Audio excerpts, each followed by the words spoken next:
I'm going to talk about the notion of happiness, but I'm going to talk about it from the perspective of dealing with death. And I'm sorry, but this is also a reality in our lives, and we all have to face it. Starting off my story, now, I was born in Southern California, and that's a whole other story I'll do some other time. And a year after the technology that needed to exist for me to live, I grew up in a very happy family environment. Loved very much until 1967. 1967, we were living in the south of in France, and we were on an Easter vacation, driving from the south of France back to Paris when we were in a horrible automobile accident. Before, seatbelts existed in the car. Both my father and mother were thrown from the car. It was completely demolished. My brother and grandmother were there as well. And I, at age 13, dealt with the police, dealt with the hospital people for 2 days until my Uncle Heidi came. My Uncle Heidi walked into the door and I fainted. Both my mother and father were on the verge of death. I prayed God save one of them, and he saved my father. My mother died age 38. What did we do then? We came back to Turkey. My Auntie Nakiye said, who had 3 daughters of her own, said, I now have 5 children. And what did we do? We made a lot of mistakes then. We were all heartbroken. So I didn't cry, so my brother wouldn't cry. My brother didn't cry, so my grandmother wouldn't be sad. My auntie had to deal with all this. So my one lesson here is, love is very important, but also if you have children that are dealing with this. In 1967, no one went to psychologists, get therapy. I think we were wounded, many of us, for this. But life went on. We prevailed. We talk about resilience. We all have that in us. So high school for me was very difficult, but luckily at that time, Boyacigiller had a separate exam, and I was a good student, so letters of reference, my grades and all, and I got to go to Boyacigiller. I made 2 very important decisions when I was in college. One, that I would be a professor, that if I spent the rest of my life in a university, I'd be very happy. And 2, I married my college sweetheart. Wasn't perfect all the time, but it was very good. We had a wonderful life together. Here's us getting married. Zia was an electronics engineer, and we had been going to UCLA for our master's. We then moved up to Silicon Valley, where he had a wonderful career, became the quintessential Silicon Valley engineer. I, meanwhile, started at Berkeley. Berkeley was tough, let me tell you. When I entered the doctoral program, there were 20 of us, 3 women, 17 men. But I was very hardworking, and things went well, passed all my exams, and Zia and I decided to start a family. Belkis, who's here tonight, was born. It was the happiest time of my life. Since I'd lost my mother at a young age, I wanted very much to be a mother, and I wanted to have a career. And in my family, those were not viewed as mutually, they were things you could do together. Very happy when, on August 1st, 1983, in the middle of the night, we received a phone call. And what do you think in the middle of the night? Coming from London, where my father and brother were working, I thought it was my father. And I remember saying, and I'm not going to cry, but I may, and if I do, this is part of life as well. I remember my first words out of my mouth were, not Errol, not my only sibling. I'm sorry. But this is also what life is. Errol had passed away unexpectedly, and I was brokenhearted. I couldn't eat.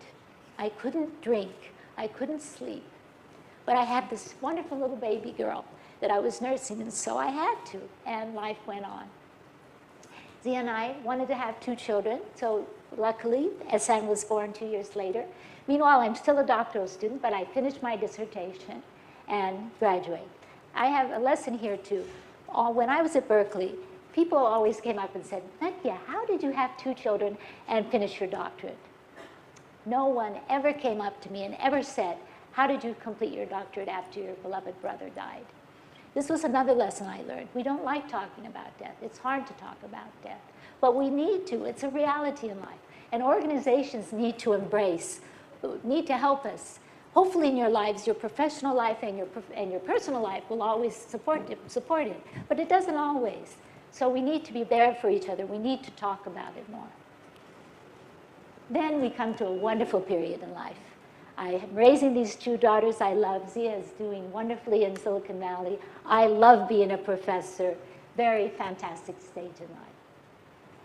2003, I'm invited to be dean at Sabancı. I loved it. It was hard. It was the first time I had a managerial role. The university was very young. We had to recruit. But for me, it was a labor of love. I worked very hard, nonstop. For 10 years, I was the longest termed dean at Sabancı. But fantastic. I was, by the way, viewed as successful. And this is something I shouldn't be shy in sharing. So I had a great career. And then when my 10 years was up, I was going to take a sabbatical because we were afforded that. And I had invitations from Australia, Singapore, Boston. And Zia said, this time I'm going to come with you. I have time, and we were going to travel. I stepped down from the deanship September 1st. October 16th was the second day of Bayram. It was my auntie's birthday. And Zia didn't feel well. We took him to the hospital at Acıbadem. Unfortunately, you don't want to get sick during Bayram. Everybody's on vacation. About 10 days later, we find out that Zia has a very terrible cancer. And the doctor here, who was very good, said, you have to take him to the States because it's not a cancer I see very often. Went back to California. Zia is treated at Stanford. The first appointment we had with the oncologist, she said, well, I have patients that are alive after 4 to 5 years. And I say, how could, I'm thinking to myself, how stingy, 4 to 5 years, what's that? He had the best care. He was operated on by Steve Jobs' doctor, the best that medicine had, but it was too difficult a cancer, and Zia passed away. So, but luckily I had 2 wonderful daughters. I had this incredible extended family, and I have the beautiful sea I love so much. So life goes on. And let me tell you, I'm blessed to have a happy personality. I tend to see the glass half full. But let me tell you, it's not just me. I started reading a lot about death and resilience after Zia's passing, and I read a great book by, with a professor you have to have a book and the citation. A great book by George Bonomo, The Other Side of Sadness. And George has been researching how people deal with death his whole career. And what he's found is that the majority of people can deal with it. That the most of us, as human beings, we are hardwired to survive. We are hardwired to survive. We can get through even the worst days. We can smile. And in fact, when you're going through bad times, if you smile, it helps you. So I want to tell you, smile, stay happy. Hopefully, you will not have, as we call in Turkish, hopefully all the deaths in your life will be in turn. But know that it's going to happen. And I'm sorry to be the one on the down note. But we can get through it. We can get through it together. Count on your family. Count on your friends. Talk about these issues. And in the workplace, we need to not pretend it doesn't exist. I have one way of thinking about family life and personal life and professional life, is that you hope that they enhance each other. I hope that at the end of the workday, when you're going home, you're happy to be going home. And in the morning, when you're going to work, you're happy to be going to work. But sometimes something happens on one side. Something can happen in your workplace that makes family life hard. And sometimes things can happen at home that make the workplace hard. We as companies, we as managers, we as leaders need to understand that. We need to give people some support, much more than we do historically. So that is my lesson to you, if you will, from my age. I also want to tell you that I smile a lot. I think it's a good thing to smile. It helps us get to the day. The only time when it causes problems is I always have to tell my students, don't be fooled by the smile. I'm a tough teacher. Thank you for listening to me.